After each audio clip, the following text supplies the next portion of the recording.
I think that there's an opportunity usually with the donor to ask them what's the right amount and have that conversation. And, I might say something along the lines of, Tom, I don't want to be presumptuous here. I mean, personally, I'd love to have you fund this at $1 million, but I have a feeling that that's not the right level for you. Welcome to the Abundant Vision Fundraising Podcast.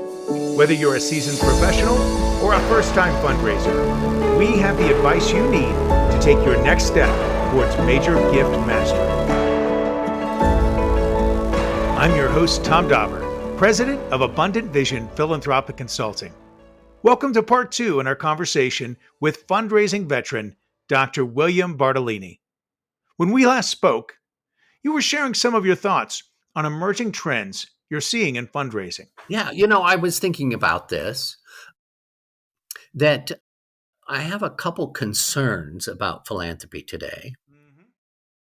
And one of them is that politicians really want to score points by degrading nonprofits, reducing tax incentives. Yes. It's very easy to make the nonprofit the bad guy. And that concerns me, as well as misinformation. Just like a restaurant can have their business hurt by false or fake bad reviews, the same can happen to a nonprofit. And the public's trust and the organization's reputation are just so important. Now, I see some really good trends, though, if I may. Yeah, please. Okay, one is that donors are a lot more sophisticated. There's a lot more information out there. And so they are making better decisions. And if we are doing our jobs, we should be utilizing that to help focus their efforts on the cause that's important to us. Yes.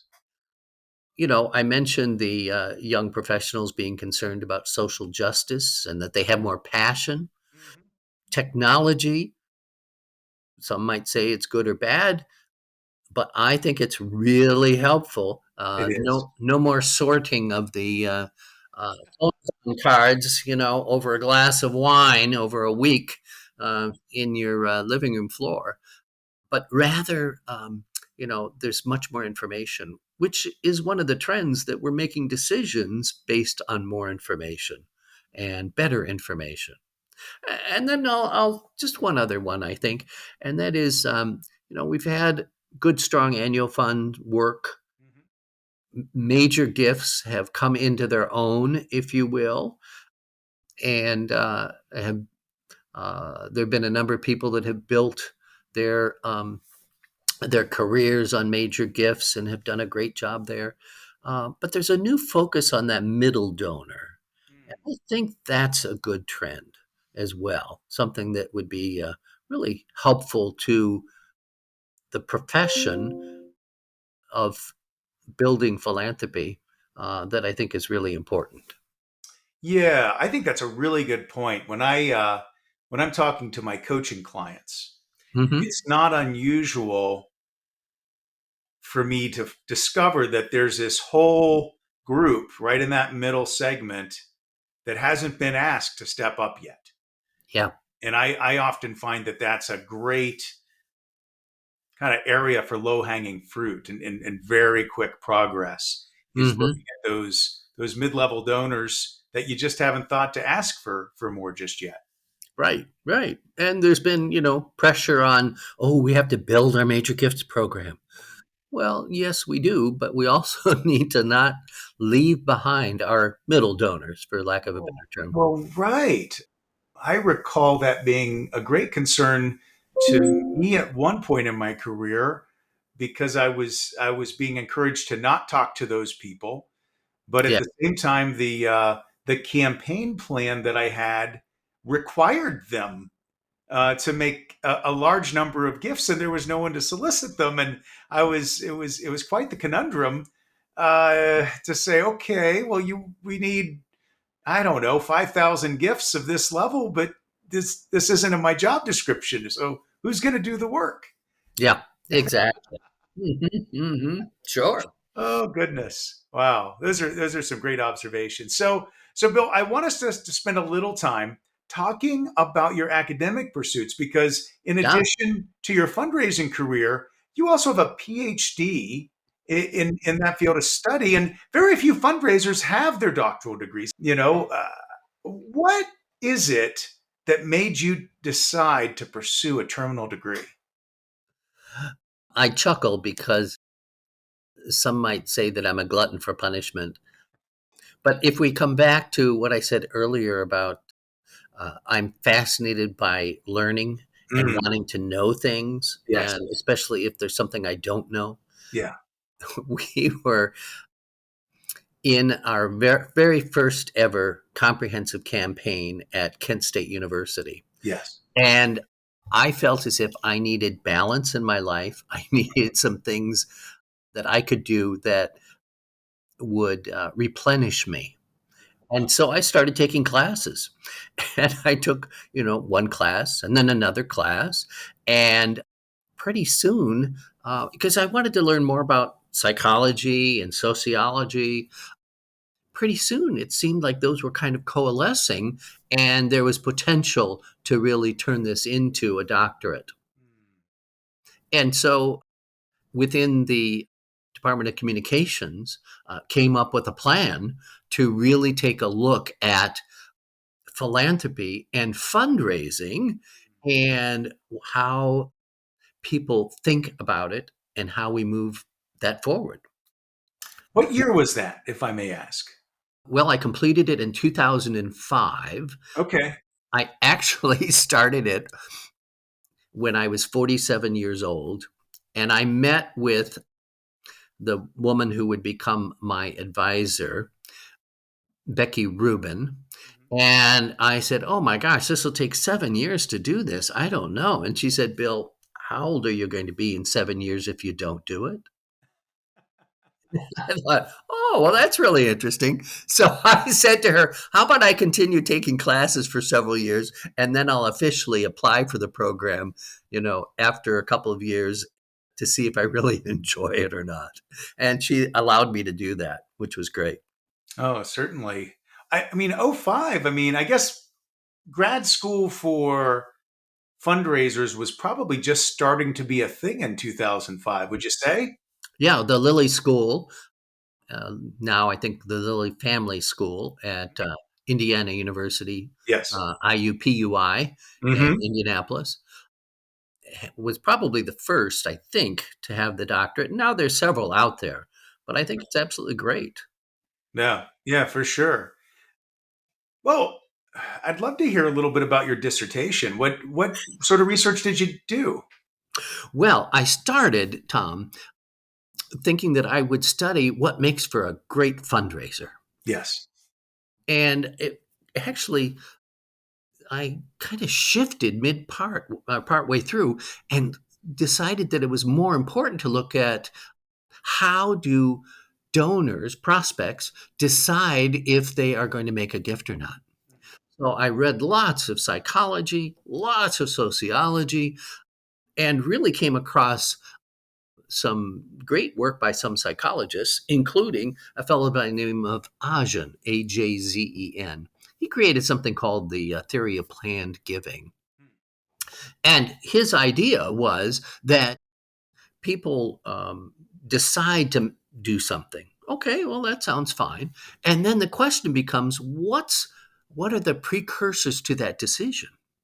And he did the research and decided that there were actually three precursors to a decision. So the first one being the attitude towards the decision and the action, the behavior. Two, what do other people who are important to you think about your taking on that behavior? And third, do you think you could really do it?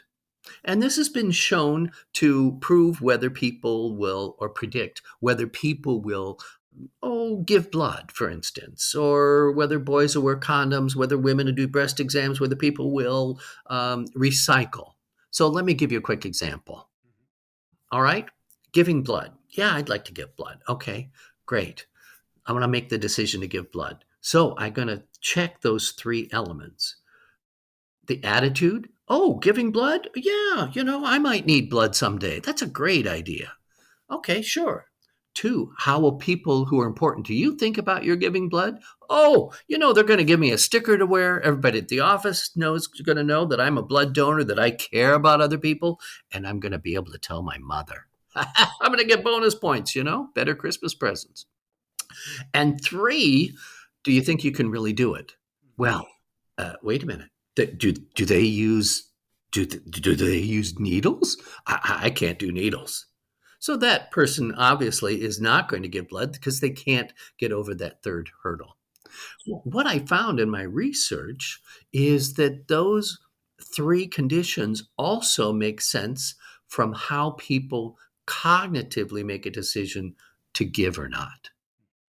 And we did that by showing videos of different appeals, fundraising appeals. We did a measurement beforehand. They filled out a survey before and after, and we, gave them money to say thank you, and then we let them give the money away to the organizations that they liked, or they could keep it. So we found out that, of course, people check their attitude towards actually making the gift. They think about what others will think about them making that gift, and they figure out if they can do it, if they can afford it, if they can make payments, whatever that is. We added one other wrinkle, and that was people think emotionally as well as cognitively. Hmm. So went ahead and measured their emotional responses as well to determine which emotions positively and which emotions negatively affected their decision making process.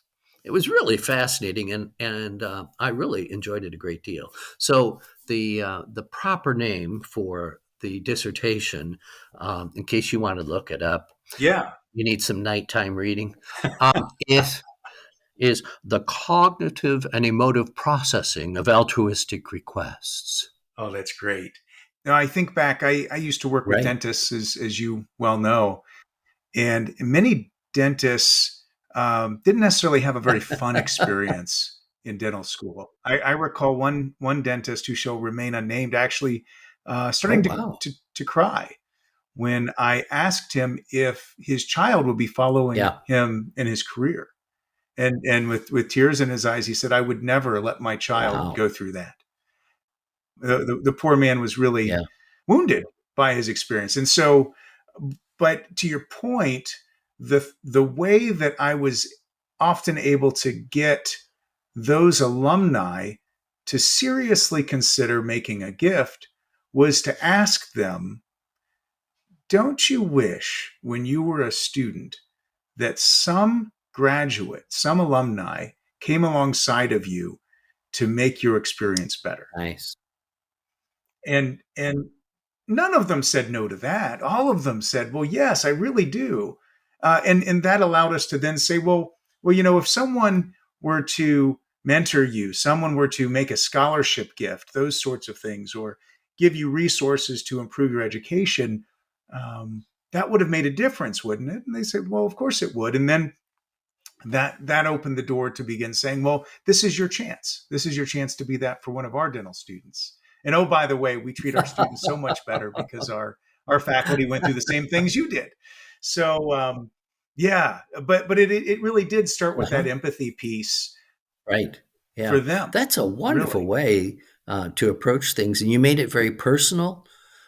You brought out an opportunity for them to deal with emotions and thinking. That was great. I'm curious, Bill. I know that different fundraisers have different takes on some of these questions involving, how do you approach a donor.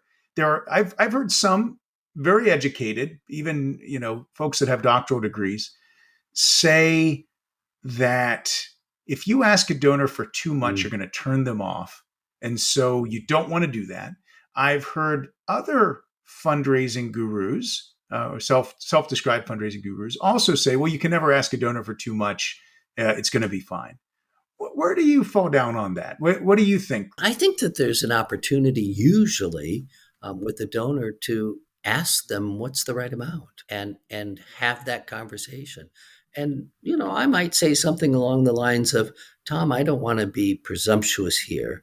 I mean, personally, I'd love to have you fund this at $1 million, but I have a feeling that that's not the right level for you. Tell me, what's the right Yeah. level Yeah. for us to ask you for a gift? Now, Yeah. and That's sometimes they beautiful. may lowball, but that's all right. Maybe we get the first gift and we get them involved, and then we get the second one. Well, let me ask you. I know I've read some research in the past. I can't remember where or when, but Uh it huh. it suggested that in decision making processes, that a lot of times, I think it would even argue all the time, that decisions are made with the emotions, and then the Hmm. brain rationalizes the emotional decision. Did you find that Hmm. to be the case? I think there's certainly a lot of truth to that. Yeah. Absolutely. Daniel Kahneman, Kahneman, who got a Pulitzer Prize as an economist, by the way, wrote a wonderful book called Thinking Fast, Thinking Slow. Very approachable, very easy to read. Great examples in the book. I highly recommend it. And what he suggests is that, yes, if we have to think through something that's difficult, we will actually be cognitive. But if we have something that's rote, that's easy, well, then we kind of rely on our subconscious. That's a slightly different view of subconscious versus conscious, which I think is parallel in some ways, or at least they overlap, if you can think of a Venn diagram, with the emotional versus the rational. But certainly the emotional influences the rational. That's been demonstrated pretty clearly. So, with all this research you've done, um, I'm curious to know how it's impacted the way you approach fundraising. Great question. Well, it's been a couple of things. So I'm going to pull on the research from my advisor, Becky Rubin, here for just a minute. I think that people bring a disposition, a predisposition to the fundraising equation, to the process. Okay. And that predisposition are things like culture, how you were raised, your age, your generational differences, those kinds of things. Okay. So we have a predisposition. And one might say, if you look at the seven faces of philanthropy and those seven things, that they're a predisposition. The authors call it motivations. I don't think it is. I think it's a predisposition. So they bring that. But then we have motivation, and that motivation is probably based on empathy, right? Is based on wanting to change something.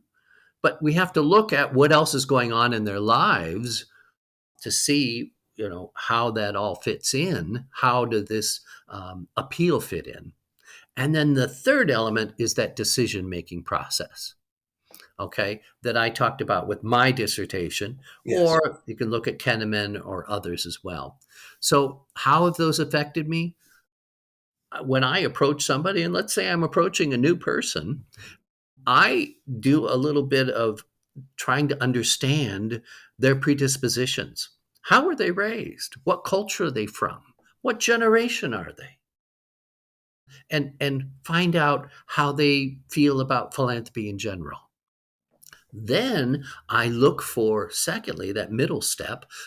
I look for motivation. I look for what's their passion. What's really important to them.